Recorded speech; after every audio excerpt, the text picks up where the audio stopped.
All right. How is your Sunday going? And if you're watching this on Monday, how's your Monday going? Hope you had a wonderful weekend.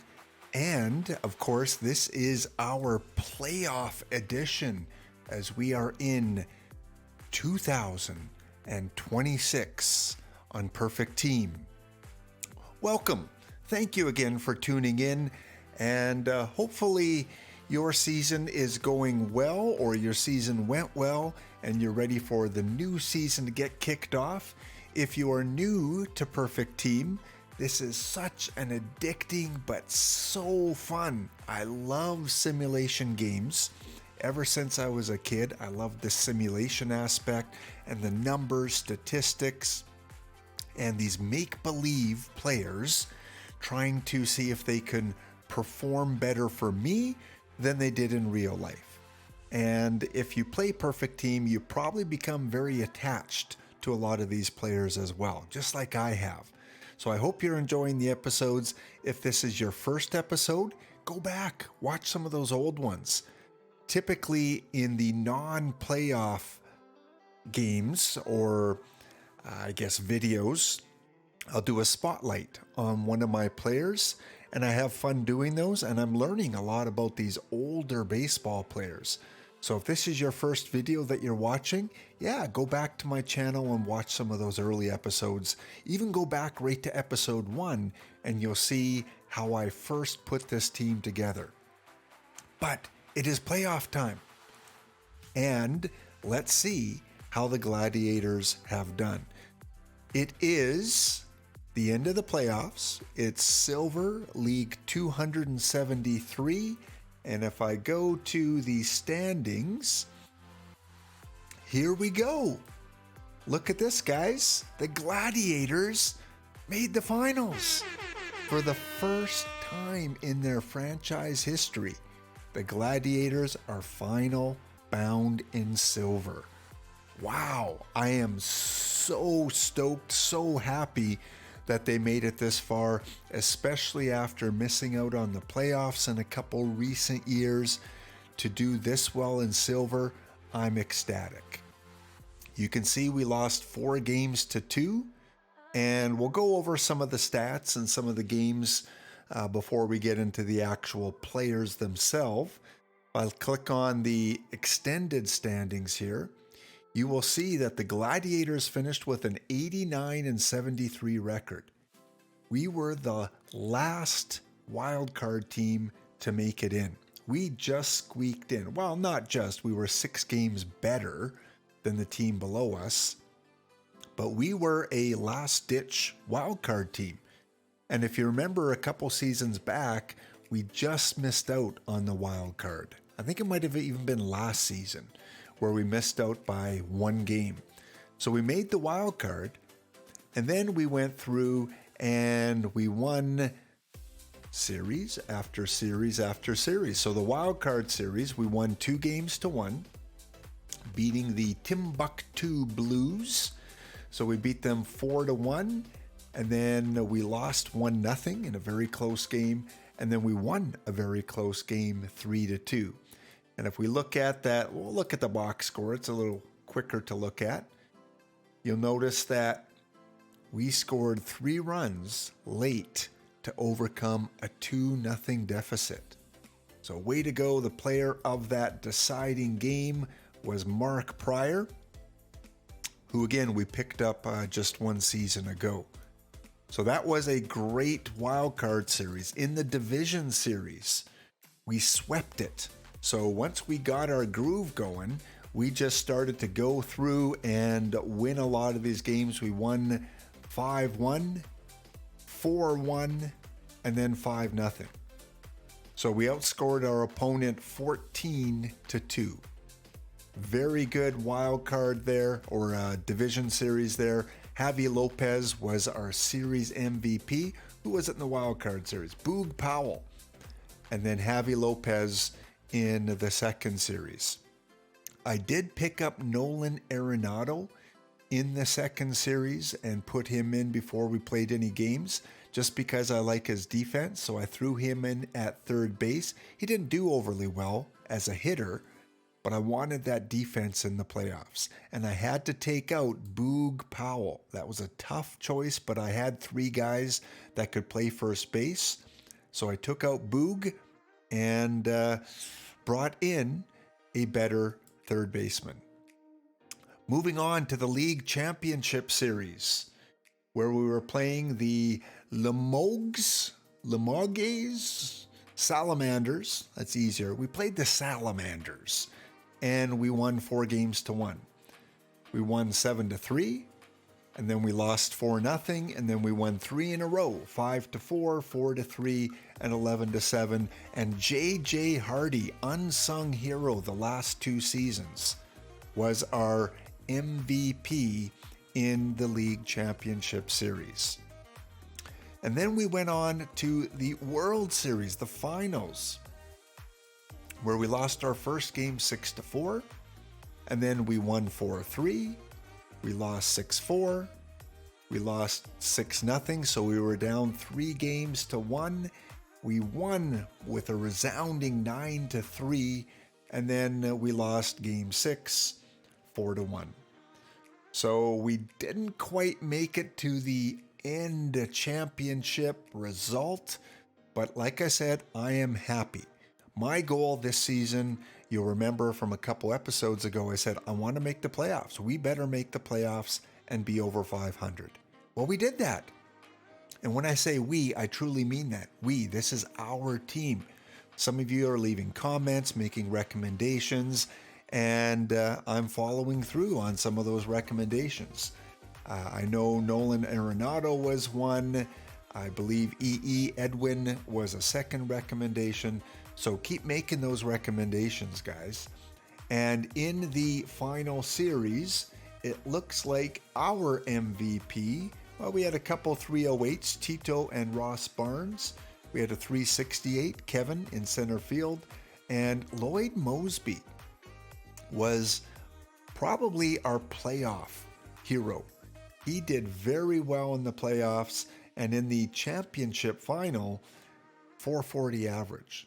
And that's coming from a silver rated player. I mean, look at his last 5 games.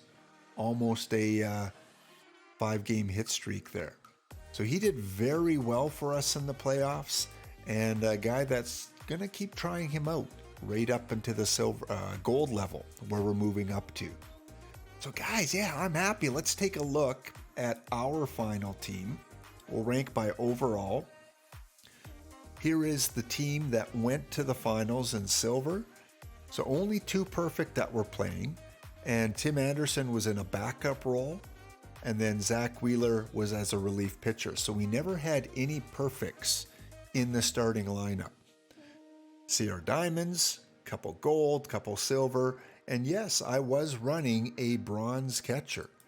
And in a backup role, but I wanted that power in from this 67 rated catcher. And I was, pretty happy with how he did. I'll try and improve that over the off season. I do have a couple buy orders in on catchers, and I'm selling some cards here.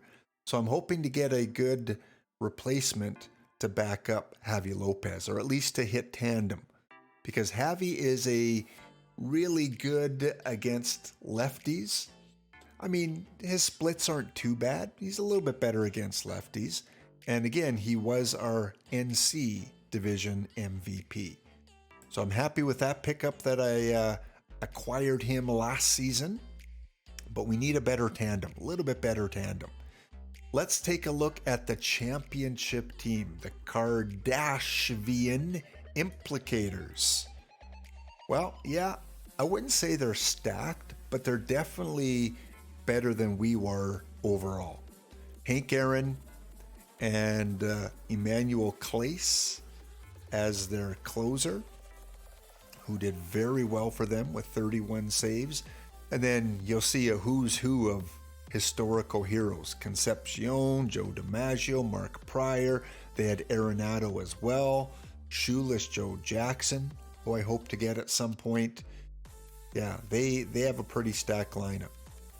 Although some similar players. We both have Jimmy Fox. We both have Billy Hamilton. Both have Pedro. Both have Clayton. and both have Arenado and Mark Pryor. So 5 or 6 players that we kind of have in common. But they are the champs, well deserving of this silver level championship.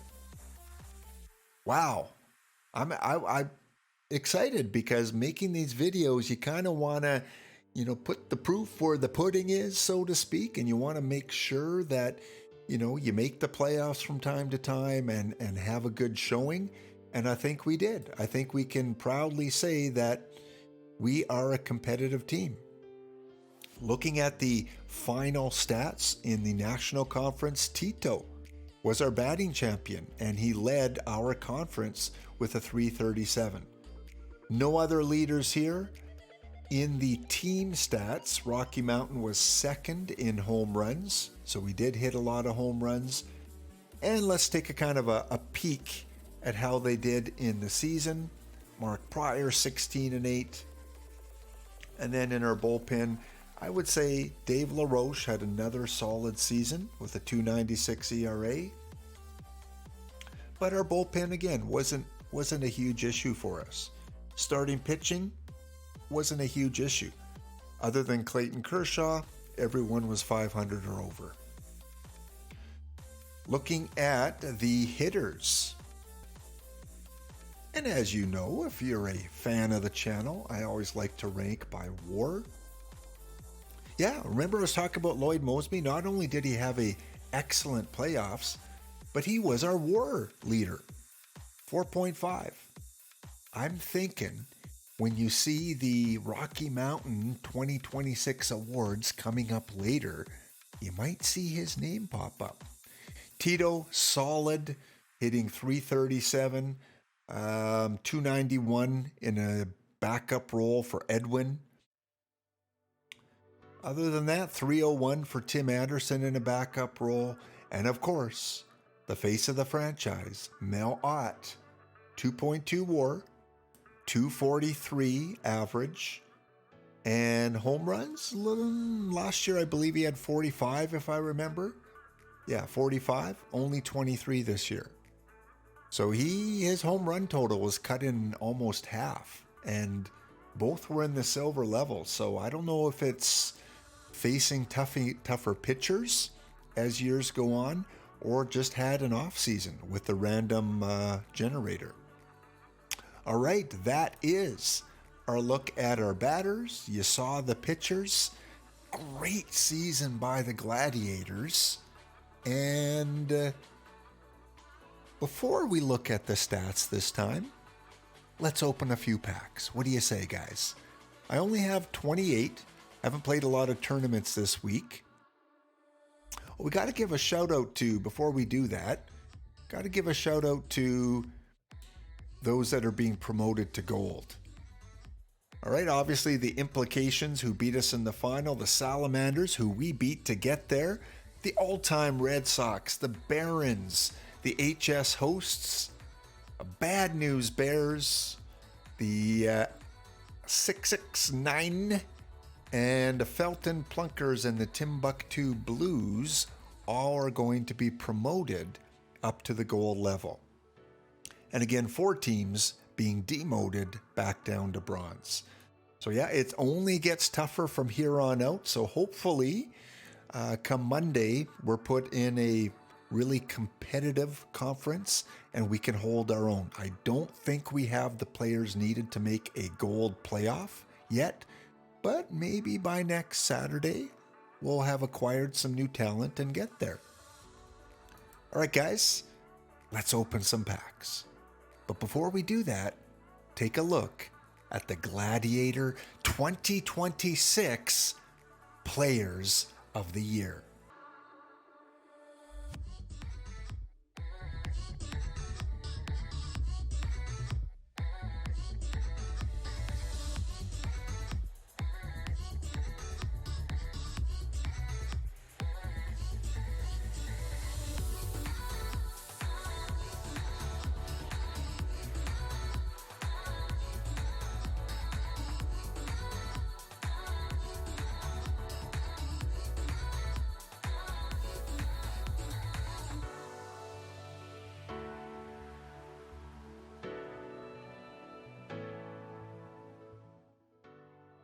We are back to open up some packs. How about at least one? We're only opening 10 packs, but let's try and get at least one diamond player that is going to make our lineup. I'd be happy with that. And we're only going to open regular packs, 10 of those, because I think that's what we have. All right, come on. Oh, look, guys, you brought it right on the first pack. Oh, you guys rock. You really do. And it's a live player, but it's 4,000 perfect points that we can use to better our team. First pack. Everything now is anticlimactic, I guess. But hey, let's go for at least a gold now. Who do we have? Okay, got a few bronze players. Guys, I still need some live players to finish off submissions. 72 historical player. I like those. They're one of my favorite cards to get is silver historicals, because they are usually very valuable for missions. Bob Feller, another historical. How has he been playing? I've never used him in this version. Does he play well in the gold level, the silver level? The control kind of concerns me. If you use Bob Feller or have used him, leave a comment. How does he perform up to at least the silver gold level? But that's another great card to get. What's he selling for in the card shop? Wow, he must perform fairly well. That is an excellent pull. I can get at least 2,500 for him. Interesting. Very cool. And a couple people are willing to pay 25. So again, leave a comment. Is that because he is extremely good in silver tournaments, or because he can perform in regular perfect team even through the gold level? Yeah, leave a comment. Let me know. All right, let's check the next pack. Okay, a few historicals. Again, this is all bonus. We got our diamond. We got 2 really good silver historicals. 2 more packs to go. I'm not unhappy. I'm really cool with this. 1 more pack. I'm going to call a 73 live silver is what we're going to end off with. Here we go, guys. What do we got? We have a 69 bronze. Well, we can't end with that. We're going to go 1 more pack. 1 more pack. Send the vibes. Send the energy. Send the gold, diamond, perfect. Again, I'm going to go 73 live. And it is a... No, just wasn't there at the end. We got all our pack luck early on. Ended off with a few live bronze there at the end. All right, but still pretty good.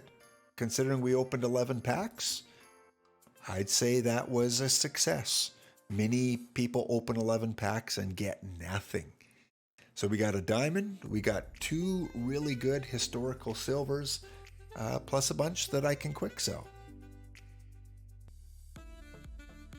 And again, just to end off as we usually do, let's take a look around the league, the silver, before we leave it and go on to gold, and take a look at some of the leaders throughout the season. 53 home runs for Jim Gentile, or Gentile. 92. Got to take a look. I'm always curious what they're selling for. 10,000. 10,000. Could probably get him for 8 or 9. But I have Jimmy Fox at first base. I'm kind of happy with Jimmy Fox for right now. So he led in home runs. We got a couple, 3, 4 Foxes. So home run leaders were Gentiles or Foxes. Those were the 2 guys. How are they on splits? Are they a good tandem? Righties for Gentile and Fox is... he's pretty even, but he's a little bit better against lefties. So here's one of those spur-of-the-moment decisions. I want in gold two solid guys, and these guys seem to be a good tandem. So let's go to the card shop. Let's put in a buy order, and let's go up to 8,000. Let's go way above what the two current buy orders in. And we'll see. We'll see if we can get ourselves a Gentile. All right, going back to the leaderboard. Looking at the War, Hank Aaron still is up there. What's his price going for now? He's a guy I want to finish missions to try and get 60,000. So he's coming down a little bit. I think I'd pay 40 for him. And Ken Griffey Jr., that must be the limited edition. Yes. Ellis Burks, Jimmy Fox. Okay, the usual suspects. Our pitching leaders, the win leader. I haven't seen this name before. Milt Pappas led the leagues in wins. How is he on the card shop? 13,000, fairly affordable. And 10,000 is what someone's willing to pay for him. All right, I'll keep an eye on him. I'm kind of happy with my pitchers so far, but he's a guy I'm going to keep my eye on. Looks like he does well, at least at silver. War-wise, Hutchinson, Kershaw, that's the Kershaw we own, and Kurt Schilling we own as well. So Kershaw, a couple of them in the War leadership. Saves, we got Bedrosian. We do have a Bedrosian, but not this one. Gardner and Tom Gordon lead in saves this year. Streak-wise, what were some of the big streaks this year? 24-game hit streak for Jimmy Fox. He's going to continue to do well until new cards come along to replace him. Eventually, we're going to get the Roger Connor, the Dan brothers, and Jimmy Fox is going to slide down the cards to must-have. RBIs, 10-game streak for Jimmy Fox.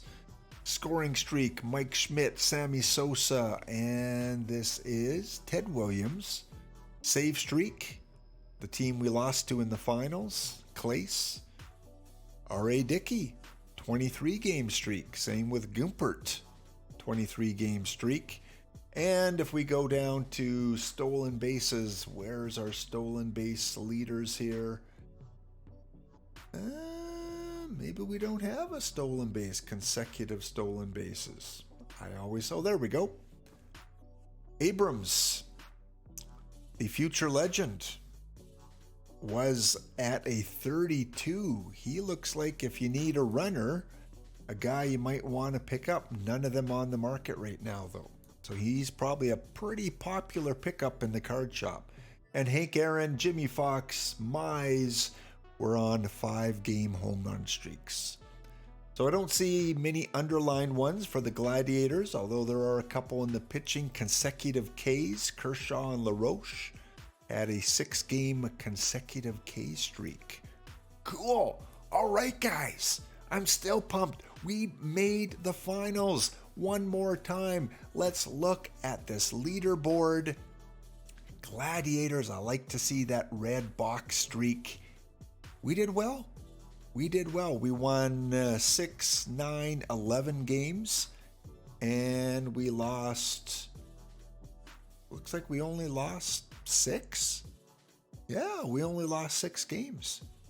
So 11-6. We didn't win the championship, but a very solid season, very solid playoffs.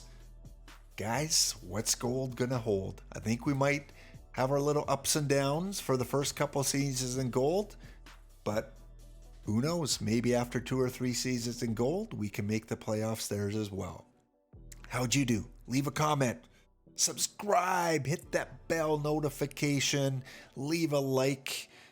Have a wonderful rest of your day whenever you're watching this. We'll see you in the next episode. It's a great day for baseball.